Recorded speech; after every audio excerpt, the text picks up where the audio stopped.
Hello, ladies and gents. Hello, dear followers and dear members. Welcome back to our YouTube channel for learning English.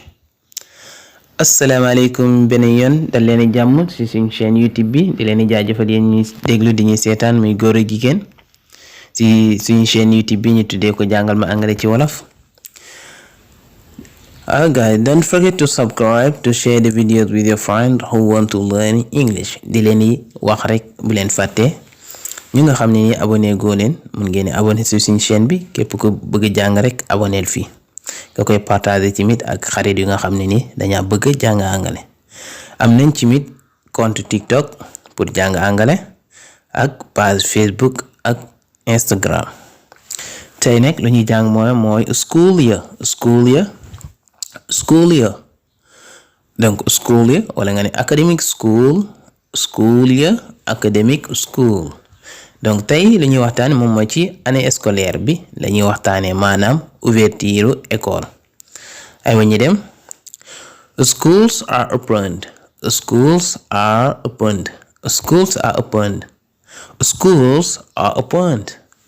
jàngu yi ubbi nañu. donc jàngu yi moom mooy école yi tijji nañu. schools moom mooy école yi fekkee école nga bëgg a wax benn école school ngay wax. opened moom mooy ubbi.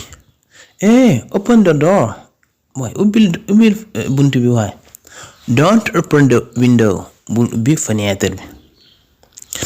Parents are looking for school supplies for their children. Parents are looking for school supplies for their children. Parents are looking for school supplies for their children. Parents are looking for school supplies for their children. waajur yi ñu ngi wër bagaasu école ngir seeni xale. ñu ngi wër bagaasu école yi ngir seen xale yi. bagaasu école nekk moom moo nekk school supplies donc du supplies mais supplies. school supplies moom la ñuy wax fourniture scolaire. ay ñoom bic ñoom crayon ñoom livre cahier yooyu yëpp donc school supplies. donc look for moom mooy seet. I am looking for my book. sama livre la seet.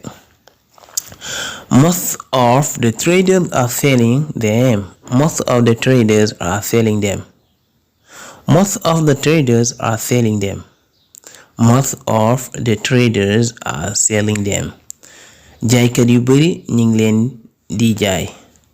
jaaykat yu bari ñu ngi leen di jaay donc luñ ci namu them mu ngi remplacer school supplies. donc jaaykat yu bari ñu ngi jaay ay fourniture scolaire. Most of the traders are selling them. donc school supplies. Teachers are going back to where they are teaching. Teachers are going back to where they are teaching. Teachers are going back to where they are teaching. donc teachers are going back to where they are teaching. jàngalekat yi ñu ngi dellu fu ñuy jàngale. jàngalekat yi ñu ngi dellu fu ñuy jàngale. Teachers are going back to where they are teaching. donc teachers moom mooy ay jàngalekat fekkee kenn la ñu ne ko teacher. go back moom mooy infinitif moom mooy dollu donc dellu. I am going back maa ngi dellu. boy go back dellu waay. come back moom mooy ñëwaat. come back nga jënd yére ba pare na ko wax I will come back dinaa ñëwaat. They start waking up early in the morning. They start waking up early in the morning. They start waking up early in the morning. tàmbali nañ di teel a yeewu. gis nga teel a yeewu. to wake up moom mooy yeewu. moo ñu fekk heure bi jot nga war a jàngi moom boy wake up it's late. yeewul naaj na. wake up moom mooy yeewul. waaw early in the morning moom mooy suba teel. They start waking up early in the morning. They start waking up early in the morning. donc start moom mooy tàmbali commencer. The match will start at 11. Donc match bi 11h lay commencer. Some students go to school from Monday to Friday. Some students go to school from Monday to Friday. Some students go to school from Monday to Friday. ñenn ci élèves yi lundi ba àjjuma lañuy jàng.